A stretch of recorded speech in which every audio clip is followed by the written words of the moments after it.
suscríbete a nuestro canal, dale me gusta a este video y deja tus comentarios. El secreto en el primer cumpleaños de nuestro hijo. El sol se alzaba sobre el majestuoso paseo de la Castellana en Madrid, pero para Ana Vargas, la luz de la mañana era una burla cruel. En la víspera del primer cumpleaños de su hijo, ella era solo un fantasma, una sombra que vagaba por los pasillos de su propia vida.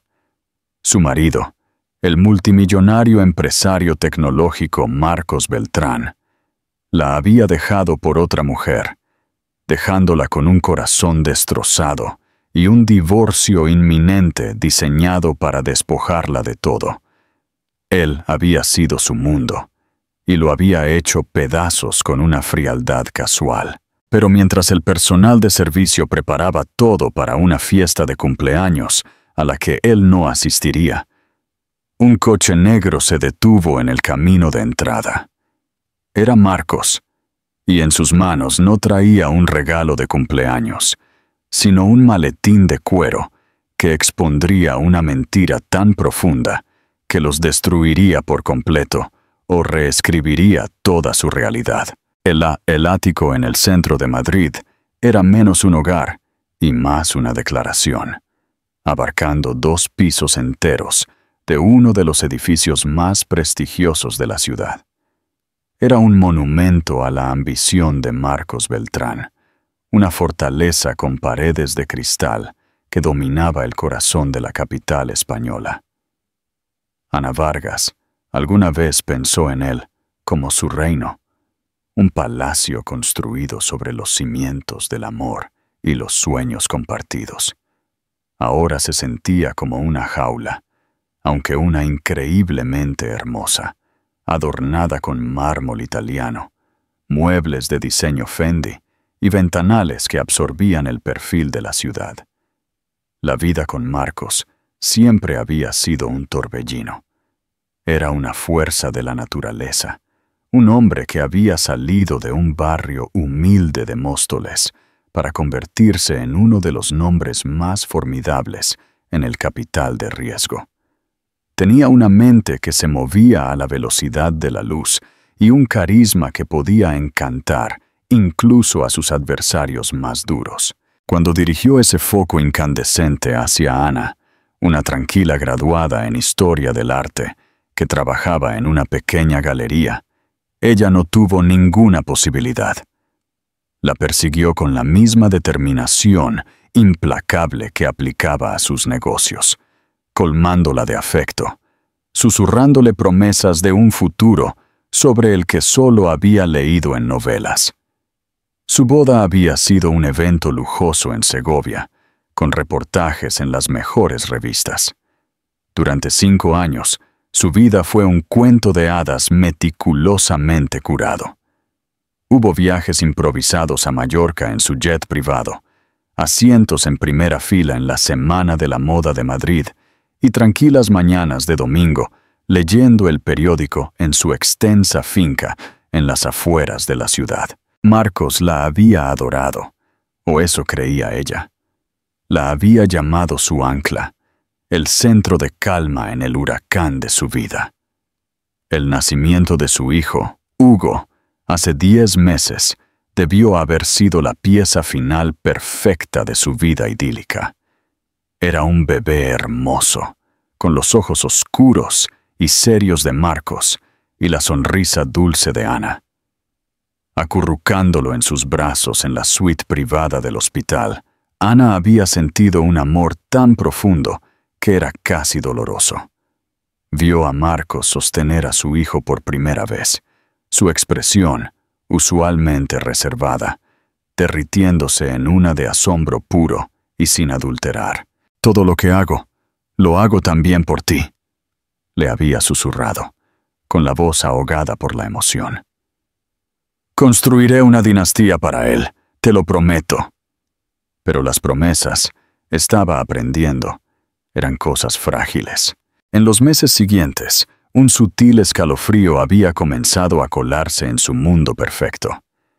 Comenzó con pequeñas cosas, fácilmente descartables. Marcos trabajaba hasta más tarde que nunca, sus noches llenas de reuniones de junta de emergencia y llamadas urgentes con la oficina de Tokio. Cuando llegaba a casa, el aroma de su perfume a menudo se mezclaba con algo más, un débil perfume floral que ella no reconocía. Se volvió más apegado a su teléfono, inclinando la pantalla lejos de ella y cerrándolo de golpe cada vez que entraba en la habitación. La distancia física también creció. La intimidad que una vez habían compartido comenzó a evaporarse. Sus caricias se volvieron superficiales, sus besos breves y distraídos. Él lo achacaba al estrés. El mercado está volátil, Ana. Estoy cerrando el trato más grande de mi carrera. Solo necesito concentrarme. Ella trató de ser la esposa que lo apoyaba, preparándole sus comidas favoritas, dándole baños relajantes y tratando de reavivar la chispa que una vez había ardido tan brillantemente entre ellos. Pero era como tratar de encender una cerilla bajo la lluvia. Una noche, aproximadamente un mes antes del primer cumpleaños de Hugo, Ana estaba meciendo a su hijo para que se durmiera en su guardería meticulosamente diseñada. Se suponía que Marcos estaría en casa para la cena, una rara promesa que había hecho a principios de esa semana. A las 8 en punto, él no estaba allí. A las 9, su asistente llamó para decir que el señor Beltrán había sido arrastrado a una cena inevitable con inversores de Zúrich. El corazón de Ana se hundió. Una conocida punzada de decepción se instaló en su pecho. Puso a Hugo en su cuna, besando su mejilla suave, y caminó de regreso a su suite principal. El maletín de Marcos estaba sobre un escritorio. La desesperación la hizo detenerse. Nunca, en todos sus años juntos, había revisado sus cosas. Se sintió como una violación de la confianza, que era la base de su matrimonio. Pero esa base ya estaba fracturada, ¿verdad? Sus manos temblaron al abrir los cierres. Dentro estaban los archivos habituales y su portátil. Escondida en un bolsillo lateral, sin embargo, había una pequeña caja de terciopelo de una joyería de renombre. Su aliento se detuvo. ¿Era para ella? ¿Una disculpa? ¿Una sorpresa? La esperanza, tonta y brillante, surgió en ella. La abrió. Dentro, anidado en un lecho de satén blanco, no había un anillo, sino un par de exquisitos pendientes de diamantes. Eran un diseño moderno impresionante, algo mucho más severo y angular que sus propios gustos clásicos. Una pequeña tarjeta de regalo estaba escondida debajo del satén. Con dedos temblorosos la sacó. La nota estaba escrita con la letra familiar y segura de Marcos. A Victoria, para celebrar nuestra nueva empresa. El futuro es nuestro. M. Victoria.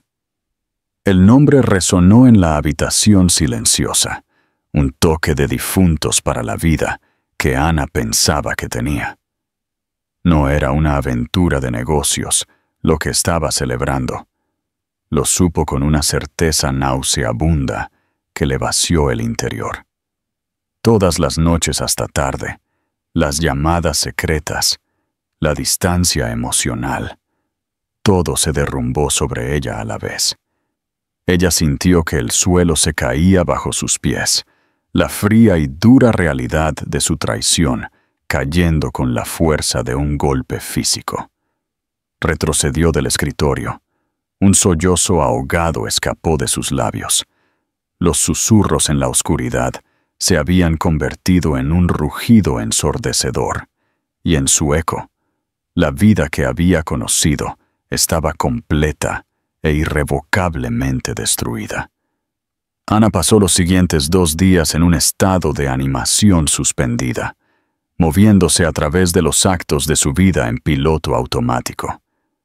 Alimentó a Hugo, jugó con él, le leyó historias, su rostro una máscara de maternidad serena, que escondía la tormenta que se desataba dentro de ella. Las palabras de los correos electrónicos estaban grabadas en la parte posterior de sus párpados. Peso muerto. Las capitulaciones son una fortaleza. Solo seremos tú y yo. Cada frase era una nueva puñalada a su corazón. El amor que pensaba que tenía. El hombre que pensaba que conocía. Todo era una ilusión, una mentira cuidadosamente construida.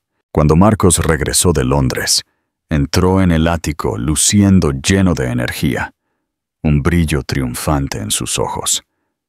Dejó caer su maletín, se aflojó la corbata y se inclinó para besar a Ana.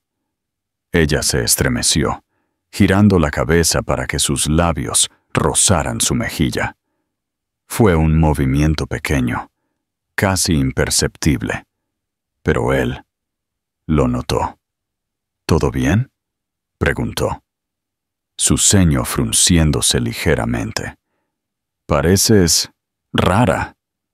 Solo cansada, dijo ella, con la voz monótona. Hugo estuvo con los dientes saliendo anoche. Fue la excusa perfecta, una que había usado a menudo, pero esta vez se sintió diferente. La mentira se sentó pesada y amarga en su lengua.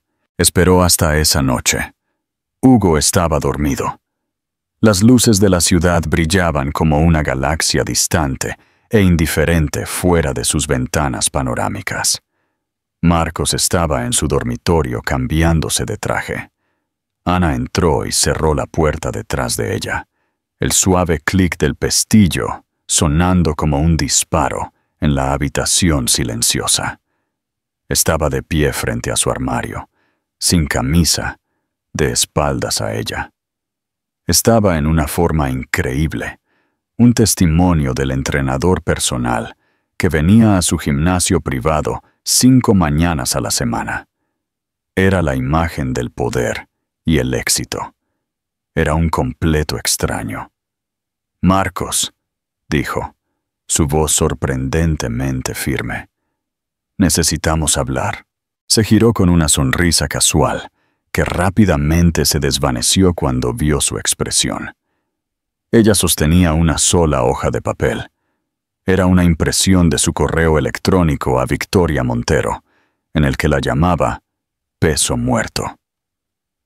«¿Qué es esto?», preguntó, aunque sus ojos por una fracción de segundo brillaron con pánico antes de ser enmascarados por una frialdad indiferente. «Creo que el asunto era finalizando el cronograma», dijo Ana, con la voz temblando ligeramente, pero con una fría furia que no sabía que poseía. «Estaba en una carpeta etiquetada VM. Asumo que eso significa Victoria Montero». El color se drenó de la cara de Marcos. La miró fijamente, con la mandíbula tensa. El encanto, la confianza fácil, todo se desvaneció, reemplazado por algo duro y calculador. No lo negó. No se disculpó. Ni siquiera intentó explicar. La velocidad con la que pasó de ser su marido a ser su adversario fue aterradora. «Revisaste mis correos electrónicos privados», afirmó, con la voz peligrosamente baja. No era una pregunta, era una acusación. «Contrataste servicios de chofer privados y reservaste suites en el Hotel Carlyle», respondió ella. «Le compraste pendientes de joyería y lencería con nuestra cuenta conjunta. Conspiraste para deshacerte de mí, como si fuera una responsabilidad de negocios, mientras yo estaba en casa criando a nuestro hijo. No te atrevas a hablarme de privacidad». Él soltó una risa corta y sin humor. «¿Y ahora qué, Ana? ¿Quieres interpretar a la esposa despreciada? ¿Quieres llorar y gritar y tirar cosas? Adelante, sácalo de tu sistema». Su desdén era más doloroso que cualquier mentira. Era como si su dolor no fuera más que una nota a pie de página inconveniente en su gran plan. «Quiero saber por qué, Marcos», susurró. La lucha se drenó de ella, dejando solo una punzada hueca. «Después de todo, después de Hugo. ¿Por qué?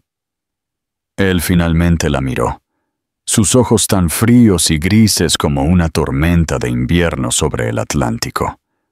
¿Por qué? Porque te superé, Ana.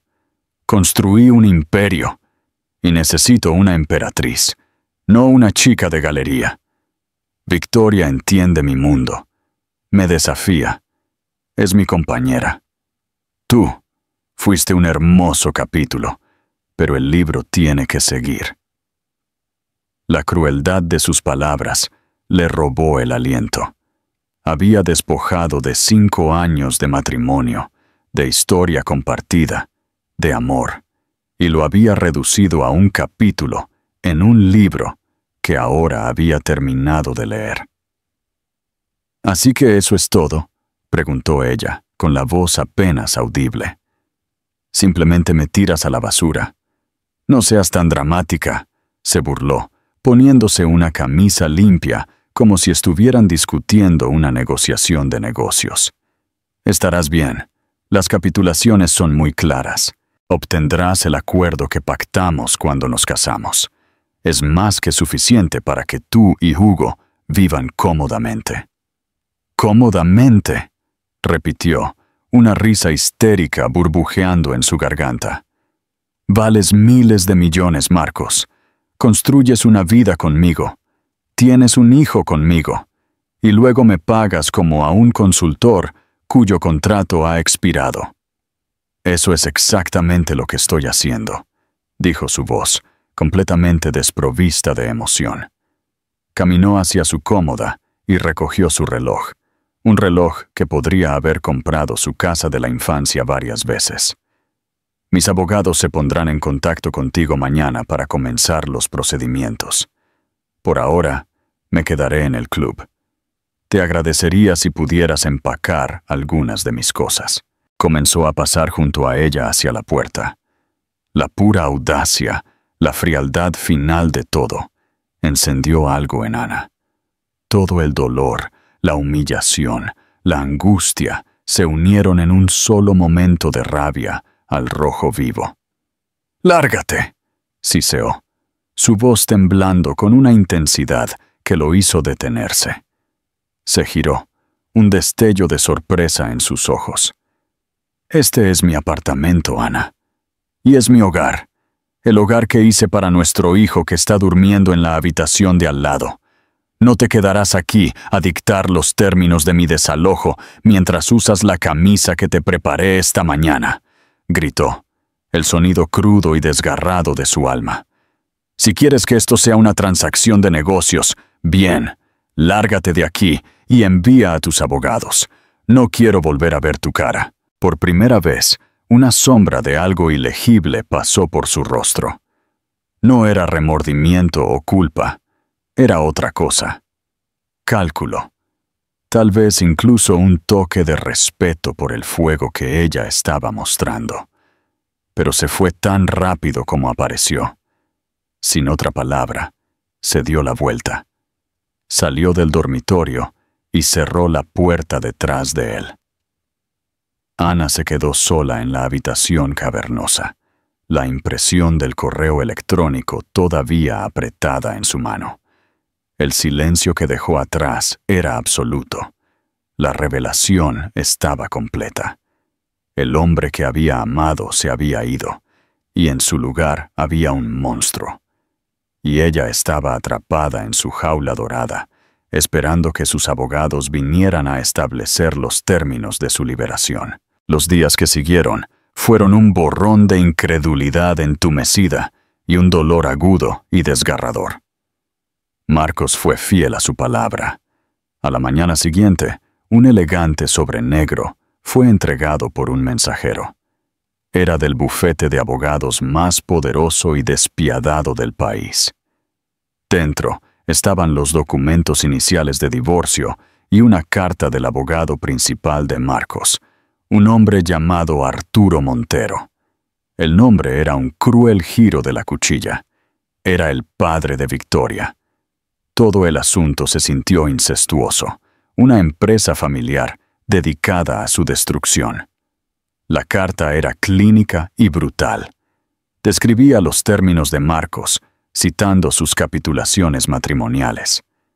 Ana recibiría un pago único de 5 millones de euros.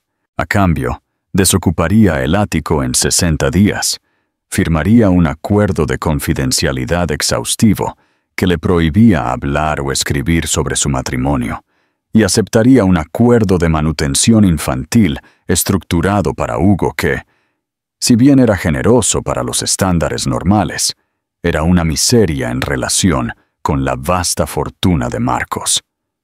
El acuerdo de custodia era la parte más exasperante. Proponía una división 50-50, con Hugo pasando semanas alternas con cada padre, un arreglo ridículo y perjudicial para un niño de 1 año. Fue una declaración de guerra. Los 5 millones de euros, que una vez hubieran parecido un premio de lotería, se sentían como un insulto.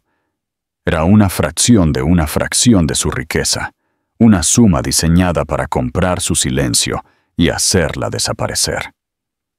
El acuerdo de custodia no se trataba de lo que era mejor para Hugo. Era un juego de poder, una forma de asegurarse de que todavía tenía el control. Elena, la pragmática, la puso de inmediato en contacto con una abogada de divorcios. No puedes luchar contra Arturo Montero con una abogada de familia local, había dicho. Necesitas una asesina. La asesina se llamaba la señora Ruiz, una abogada experimentada con reputación de ser una bulldog. Su oficina no era llamativa, pero sus ojos eran agudos, y escuchó la historia de Ana sin un destello de sorpresa o juicio. Leyó las capitulaciones, con los labios fruncidos.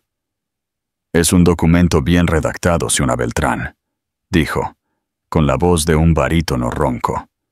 Los abogados de Beltrán construyeron una fortaleza tal como él dijo. Desafiar los principios básicos será una batalla cuesta arriba, muy, muy empinada. «Él me engañó», dijo Ana, con la voz pequeña.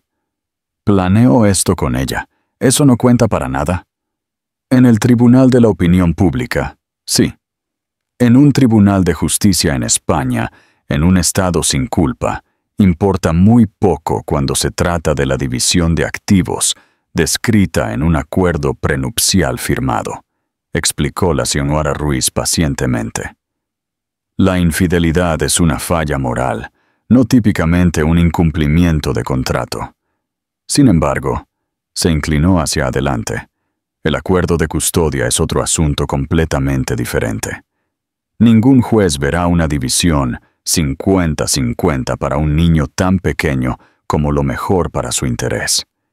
Esa es nuestra influencia. Luchamos contra él por la custodia. Hacemos que esa parte del proceso sea tan desordenada y tan pública que se verá obligado a ser más razonable en el acuerdo financiero para que desaparezca». La estrategia se sintió fea y manipuladora, usando a su propio hijo como moneda de cambio. Pero la señora Ruiz le aseguró que era el único idioma que hombres como Marcos entendían. Las semanas se convirtieron en un miserable camino. Marcos la cortó financieramente. Las tarjetas de crédito fueron rechazadas. Las cuentas del hogar fueron congeladas. El único dinero que tenía era el de su propia cuenta bancaria personal, un remanente de sus días en la galería. De repente, la mujer que vivía en un ático de millones de euros tuvo que preocuparse por comprar comestibles. El personal, el chef, el ama de llaves, el chofer, todos fueron despedidos por la oficina de Marcos. Sus cheques finales emitidos junto con sus propios acuerdos de confidencialidad. Ana estaba completamente sola en el vasto y silencioso apartamento, solo con Hugo como compañía. El vacío del espacio amplificaba su soledad. Cada habitación guardaba un recuerdo ahora contaminado. La cocina donde habían intentado borracha hacer pasta desde cero. La sala de medios donde se habían acurrucado para ver películas viejas. El dormitorio donde habían creado a su hijo. Todo era una mentira. La batalla legal fue agotadora. Los abogados de Marcos enterraron a la señora Ruiz en papeleo, presentando moción tras moción, diseñada para acosarlos y agotarlos. Citaban a sus amigos, a su familia, incluso a la galería en la que había trabajado hace años, buscando cualquier suciedad que pudieran usar para pintarla como una madre no apta. La retrataron como una cazafortunas, una trepadora social que había atrapado a un hombre rico y ahora estaba tratando de extorsionarlo. Ana se sintió encogerse. La mujer vibrante y segura de sí misma que había sido estaba desapareciendo, reemplazada por una sombra de ansiedad y miedo.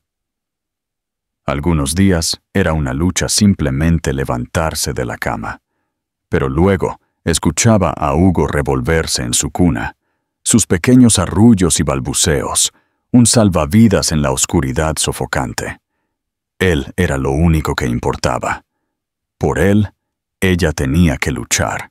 Vendió algunas de las joyas que Marcos le había dado a lo largo de los años, piezas no cubiertas explícitamente en las capitulaciones, para cubrir sus crecientes honorarios legales y gastos de manutención.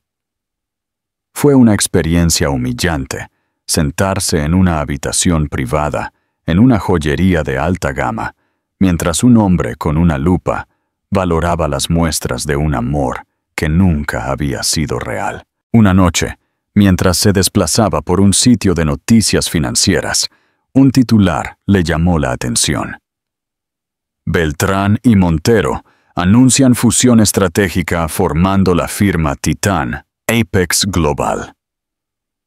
Había una foto de Marcos y Victoria parados uno al lado del otro en una conferencia de prensa, con las manos entrelazadas, sonriendo para las cámaras.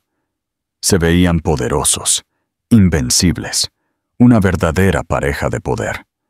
Él llevaba el reloj que se había puesto la noche que se fue. Ella llevaba los pendientes de diamantes. El estómago de Ana se retorció. Ni siquiera había esperado a que el divorcio se finalizara. Estaba haciendo alarde de su nueva vida, su nuevo imperio, para que todo el mundo lo viera, mientras ella estaba atrapada en su antiguo hogar, luchando por las sobras. La agonía de su traición era un peso físico que la oprimía, amenazando con aplastarla por completo. Cerró su portátil, entró en la habitación de Hugo y lo vio dormir, su pequeño pecho subiendo y bajando en el suave resplandor de la luz nocturna. Él era la única pieza de verdad que quedaba en su vida, y no dejaría que se lo quitaran. La batalla continuó durante otro mes, una guerra de desgaste librada por el equipo legal de Marcos. La señora Ruiz fue implacable, contrarrestando cada movimiento, pero el proceso fue diseñado para romper el espíritu y la cuenta bancaria de Ana. Se sentía atrapada en una pesadilla, su futuro siendo decidido en salas de conferencias estériles por hombres con trajes de miles de euros. Un avance, o lo que parecía ser uno, vino de una fuente inesperada. Como parte del proceso de descubrimiento, los abogados de Marcos se vieron obligados a entregar una montaña de documentos financieros relacionados con sus ingresos y activos personales para ser utilizados en la determinación de la manutención de los hijos. Era una selección muy editada y curada, por supuesto, pero era algo. La señora Ruiz había contratado a un contable forense para que revisara los datos en busca de activos ocultos. Un martes lluvioso, la señora Ruiz la llamó a su oficina. «Podríamos tener algo, Ana», dijo, su tono cautelosamente optimista. Señaló una línea en una hoja de cálculo proyectada en la pared. Durante los últimos 6 meses, ha habido una serie de transferencias bancarias sustanciales de una de las empresas holding personales de Beltrán a una cuenta offshore en las Islas Caimán. El destinatario es una corporación ficticia llamada Empresas Roble. ¿Estás simplemente ocultando dinero?, preguntó Ana. Es más que eso, dijo la señora Ruiz, golpeando su bolígrafo en su escritorio. Las cantidades son irregulares pero grandes, millones a la vez. Y el momento es extraño. Parecen corresponder con caídas en las acciones de empresas que se sabía que estaba vendiendo en corto. Parece menos como ocultar dinero y más como pagarle a alguien, o quizás ser extorsionado. La idea de que alguien extorsionara a Marcos Beltrán parecía imposible. Él era el que tenía todo el poder, el que movía los hilos. Esa noche, incapaz de dormir, Ana se encontró de vuelta en la oficina de Marcos. No la había tocado desde la noche en que había descubierto los correos electrónicos. Pero ahora las palabras de la señora Ruiz resonaban en su cabeza. Ella no sabía lo que estaba buscando. Una pista, una señal, cualquier cosa que diera sentido al hombre con el que se había casado. Recorrió con los dedos los lomos de los libros de cuero en sus estanterías. Tenía una colección de primeras ediciones de clásicos. Detrás de una fila de clásicos, sus dedos rozaron algo que no era un libro. Era un pequeño y elegante disco duro externo. Era tan pequeño que había estado completamente escondido de la vista. Su corazón comenzó a latir con fuerza. Probablemente no era nada. Archivos de negocios, copias de seguridad. Pero su intuición, la misma que le había gritado sobre Victoria, ahora hormigueaba con un tipo diferente de alarma. Llevó el disco a su propio portátil y lo enchufó. Tenía contraseña, por supuesto que la tenía. Ella probó todas las combinaciones habituales. Su aniversario, su cumpleaños, el cumpleaños de Hugo. Nada. Ella probó el nombre de su primera empresa, el apellido de soltera de su madre, la calle en la que creció. Todavía nada. Frustrada, estaba a punto de rendirse cuando un pensamiento la golpeó. Era una posibilidad remota, un recuerdo profundamente personal de sus primeros días de noviazgo.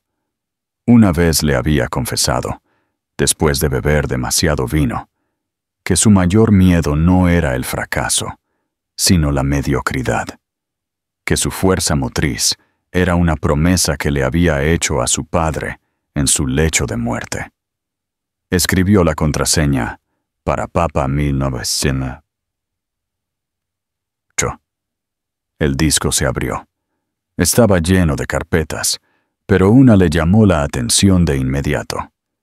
Proyecto Rosales. Dentro había archivos encriptados, grabaciones de audio y documentos escaneados.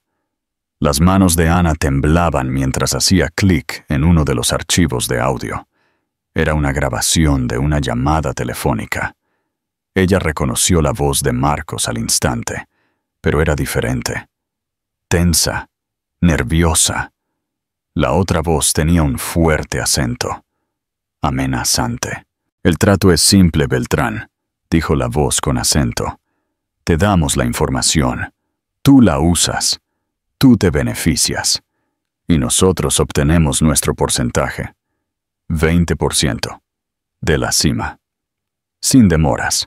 El riesgo es enorme, respondió la voz de Marcos, tensa por el estrés. Esto es uso de información privilegiada a una escala sin precedentes. Si la Comisión del Mercado de Valores alguna vez se entera de esto, la Comisión del Mercado de Valores es la menor de tus preocupaciones, se rió el otro hombre, un sonido escalofriante. Preocúpate por nosotros. Mi empleador, el señor Rosales, no tolera socios que se vuelven creativos con su contabilidad. No somos la Comisión del Mercado de Valores. No presentamos demandas. ¿Entiendes? Ana sintió que un frío pánico la invadía. Hizo clic en más archivos. Había documentos que detallaban operaciones bursátiles ilícitas información privilegiada sobre regulaciones gubernamentales pendientes y planes para vender en corto empresas basándose en sabotajes. Marcos no era solo un hombre de negocios despiadado. Había hecho un trato con el diablo. Estaba en la cama con lo que sonaba como un sindicato del crimen organizado, dirigido por un hombre llamado Rosales. El dinero que fluía a las Islas Caimán no era extorsión. Era su pago a ellos, el precio de la información que le había ayudado a construir los últimos niveles de su imperio. Otra carpeta contenía archivos más recientes. Incluía un análisis detallado de Apex Global, la nueva empresa que había formado con Victoria. Y luego, un solo documento aterrador. Una póliza de seguro de vida. No para él. Era una nueva póliza contratada hace 3 meses a nombre de Victoria Montero por 100 millones. Marcos era el único beneficiario. Las piezas encajaron con una claridad horrorosa.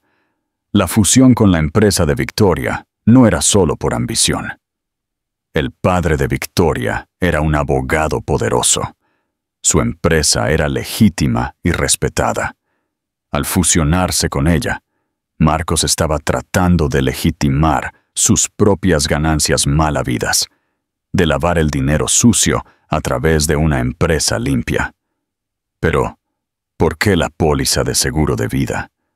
¿Por qué el repentino y brutal impulso de divorciarse de Ana? Ella encontró su respuesta en el último archivo de audio fechado hace solo una semana. Era otra llamada con el hombre con el acento. «Tu fusión ha complicado las cosas, Beltrán», dijo el hombre, con la voz fría. «El señor Rosales siente que su contribución se está diluyendo. Ya no está satisfecho con el 20%. Quiere una participación mayoritaria en Apex Global». «Eso es imposible». La voz de Marcos era áspera. «Eso destruiría la empresa». «Ese es tu problema, no el nuestro. Tienes hasta fin de mes. Liquidaremos nuestros activos. Y tú eres nuestro activo principal, junto con tu nueva pareja y tu familia. El niño, ¿cómo se llama? Hugo. Sería una pena que creciera sin padre o madre». Ana dejó caer el portátil. Una ola de terror helado la invadió. Esto no se trataba de un divorcio. Esto no se trataba de otra mujer. Esto se trataba de supervivencia. Marcos estaba atrapado, siendo presionado por un sindicato criminal que ahora amenazaba con destruir no solo a él, sino a ella y a su inocente hijo. La aventura, el cruel divorcio, la fusión pública con Victoria. Todo era un movimiento desesperado y calculado. Pero, ¿con qué fin? ¿Estaba tratando de protegerlos? ¿O se estaba preparando para sacrificarlos a todos? La amenaza ya no era un destello. Era un fuego devorador. Y ella y Hugo estaban parados justo en su camino. ¿Crees que Ana debería creerle a Marcos? ¿O es esto una última mentira para manipularla? ¿Qué harías tú en su lugar? Comparte tus ideas en los comentarios. La mañana del primer cumpleaños de Hugo amaneció gris y nublada, un espejo perfecto del alma de Ana. Se había obligado a seguir los movimientos, decorando la vasta sala de estar con globos azules y plateados y una pancarta que decía: «Feliz primer cumpleaños, Hugo». Un pequeño y hermoso pastel de una pastelería se encontraba en el mostrador de la cocina. Había invitado solo a Elena y a sus padres que volaban desde fuera de la ciudad. Una fiesta lujosa se sentía obscena, dadas las circunstancias. Se suponía que este sería un día de pura alegría, una celebración del pequeño niño que era todo su mundo. En cambio, estaba ensombrecida por un secreto aterrador que hacía que cada deseo de feliz cumpleaños se sintiera como una mentira. Ahora entendía la frialdad en los ojos de Marcos durante su confrontación. No era odio hacia ella, era el miedo de un hombre con una pistola en la cabeza. Su crueldad no había sido personal. Había sido una actuación. Había necesitado alejarla, separar sus vidas de manera tan limpia y pública que nadie pudiera conectarlos nunca. Estaba tratando de construir un cortafuegos entre su mundo tóxico y la familia que estaba a punto de perder. La comprensión no borró el dolor que él había causado, pero lo reformuló en una luz trágica y desesperada. Justo cuando Elena llegó con una montaña de regalos, el portero avisó desde el vestíbulo: «Señora, el señor Beltrán está aquí para verla». El corazón de Ana dio un vuelco. «Que suba». Elena le lanzó una mirada preocupada. «¿Estás segura de que estás lista para esto?» «Tengo que estarlo», susurró Ana. Marcos salió del ascensor privado pareciendo un fantasma. Estaba impecablemente vestido con un traje oscuro, pero estaba pálido, con ojeras oscuras que su habitual confianza no podía ocultar. Se veía exhausto y atormentado. Sostenía un gran maletín de cuero azul marino, no un regalo de cumpleaños. Se detuvo en la puerta, sus ojos asimilando las patéticas decoraciones de la fiesta. Su mirada se posó en Hugo, que estaba sentado en el suelo jugando felizmente con un juego de bloques de madera. Por un momento, la máscara del multimillonario despiadado se desvaneció, y todo lo que Ana pudo ver fue a un padre mirando a su hijo con una expresión de dolor profundo e insoportable. «Feliz cumpleaños a mi niño», dijo, con la voz ronca. Se aclaró la garganta. «Ana, necesito hablar contigo, a solas». Elena le dio un apretón en el brazo a Ana. «Me llevaré al niño». Llevó a Hugo hacia la cocina, lanzándole a Marcos una mirada de puro veneno al pasar.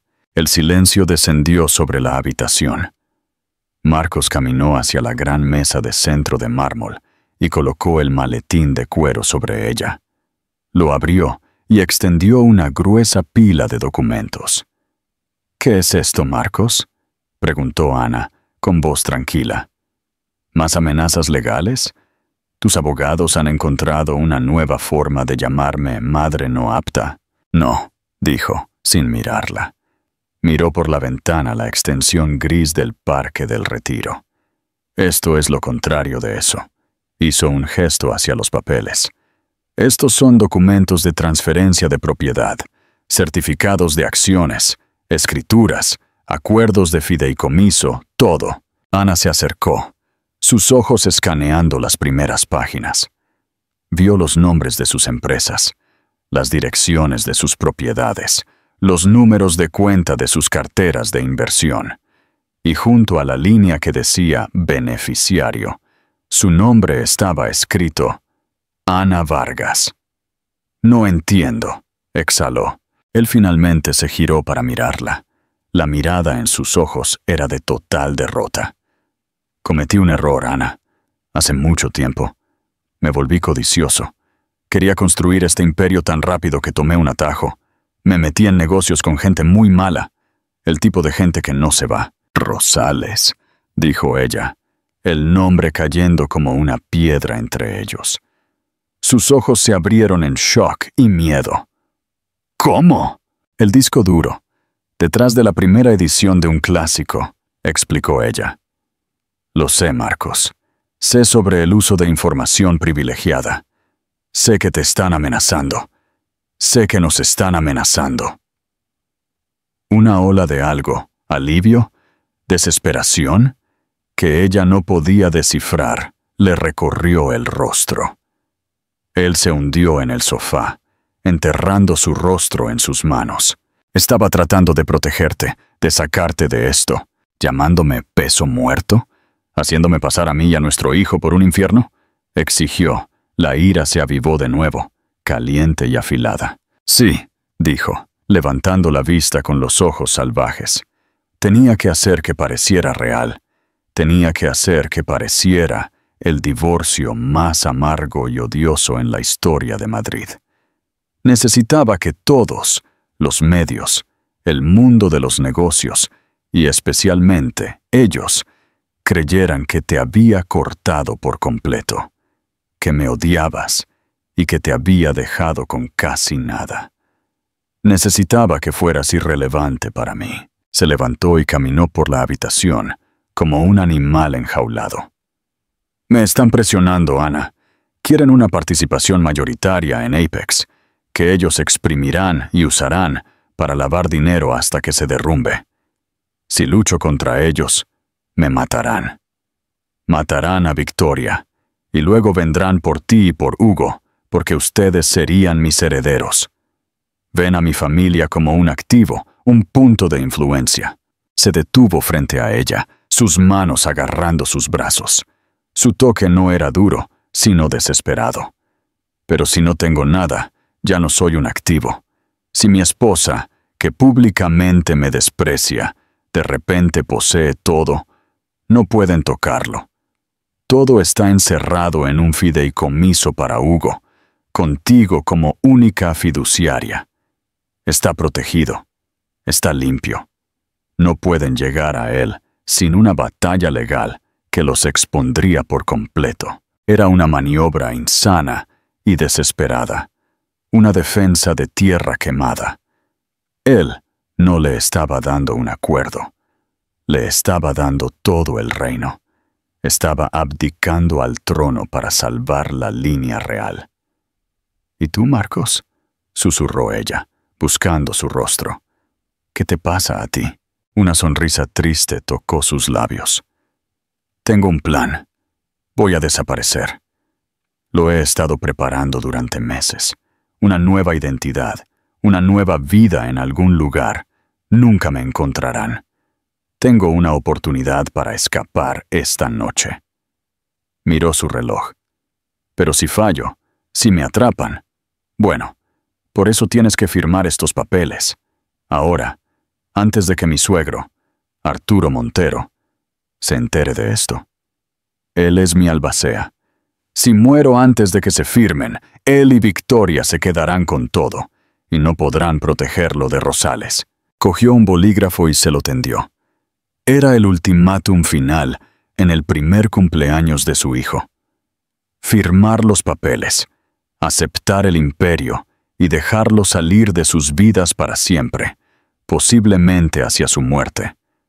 O negarse y dejarla a ella y a su hijo vulnerables a monstruos que ni siquiera podía imaginar. Su mano temblaba mientras tomaba el bolígrafo.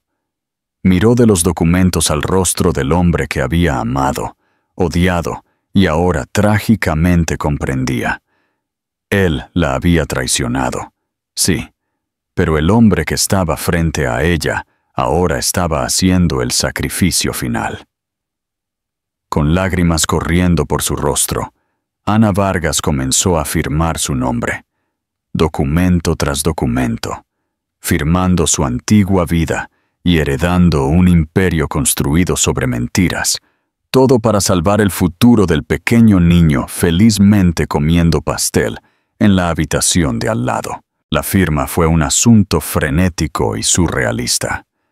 Marcos la guió a través de la pila de documentos, su voz un murmullo bajo y urgente, explicando la función de cada uno.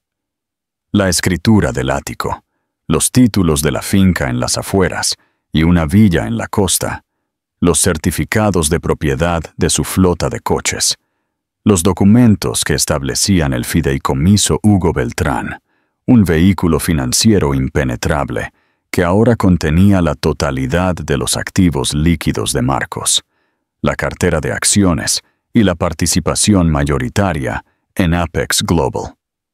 Ella era la única signataria, la fiduciaria, la emperatriz.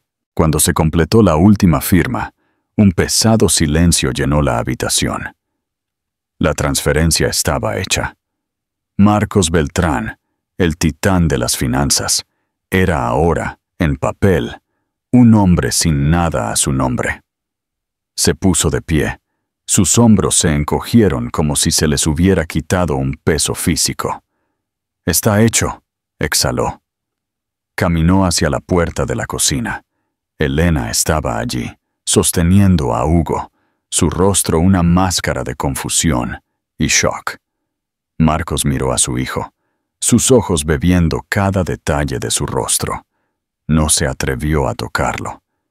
«Te amo, Hugo», susurró, con la voz quebrándose. «Sé un buen hombre, mejor que tu padre». Luego miró a Ana, sus ojos llenos de un universo de arrepentimiento. «Hay una caja fuerte en la pared detrás del cuadro de Goya en mi oficina.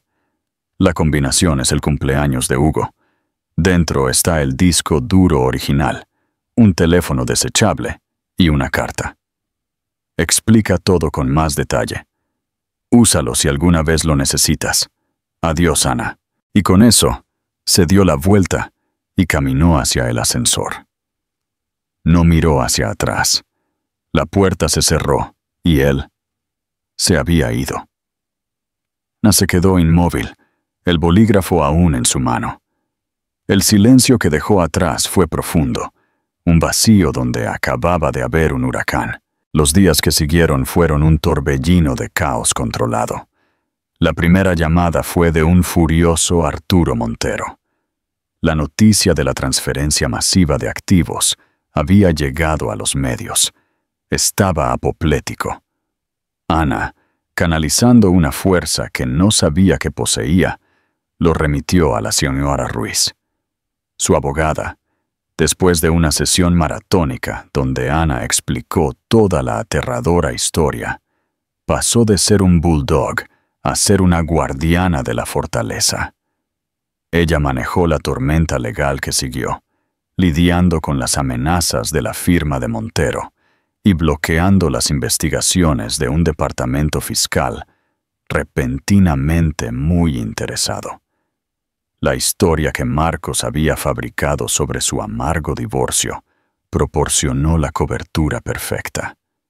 Para el mundo exterior, parecía que Marcos, en un momento de locura o tal vez manía inducida por las drogas, había inexplicablemente cedido su fortuna.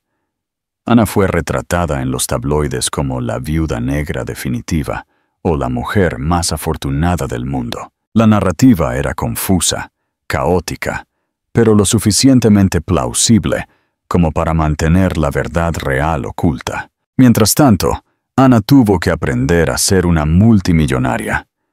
Celebró reuniones de emergencia con el Consejo de Administración de Apex Global, quienes se sorprendieron al encontrar a la ex esposa despreciada, ahora con las acciones de control. Guiada por la señora Ruiz y un equipo de gestores de crisis, navegó por las traicioneras aguas corporativas. Ya no era una tranquila historiadora del arte. Era la protectora de un imperio y, lo que es más importante, la guardiana del futuro de su hijo. La vida en la jaula dorada era diferente ahora. Ya no era una prisión, sino un centro de mando.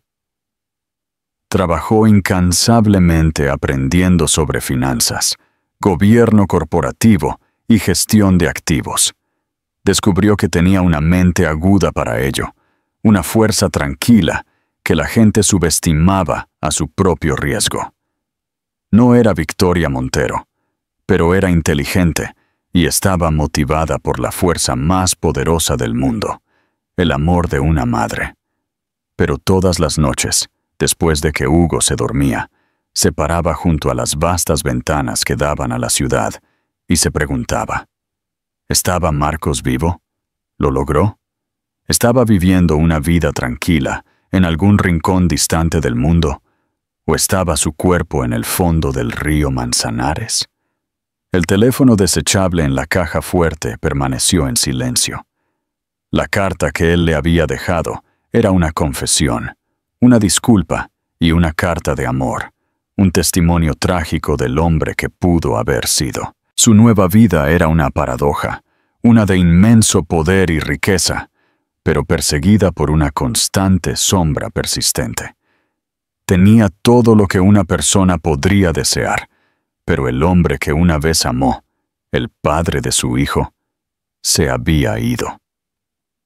Había sido traicionada con otra mujer, pero en el cumpleaños de su bebé, había aprendido que las mayores traiciones a veces son actos de amor retorcidos.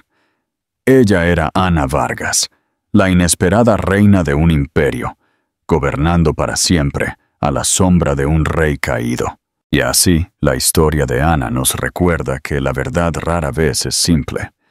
Lo que parecía ser un relato sencillo de infidelidad y codicia, era en realidad una historia desesperada de sacrificio y supervivencia. Se le entregó un imperio no por culpa, sino como un escudo para protegerla a ella y a su hijo de un peligro que nunca supo que existía. Pero su victoria es agridulce, dejándonos a todos preguntándonos sobre el costo de tal protección. ¿Qué crees que le sucedió a Marcos? ¿Su apuesta desesperada valió la pena o pagó el precio final? Todos enfrentamos batallas en nuestras vidas, aunque, con suerte, ninguna tan dramática, y a veces las líneas entre héroe y villano, traición y amor, se vuelven irrevocablemente borrosas. Si esta historia de giros, vueltas y decisiones desgarradoras te conmovió, por favor muestra tu apoyo haciendo clic en el botón Me gusta. Compártela con alguien a quien le encanten las historias que no se pueden predecir y no olvides suscribirte a nuestro canal para más dramas de la vida real que son más extraños que la ficción. Haz clic en la campana de notificaciones para que nunca te pierdas una actualización. Tu apoyo nos ayuda a sacar a la luz estas increíbles historias. Gracias por escuchar.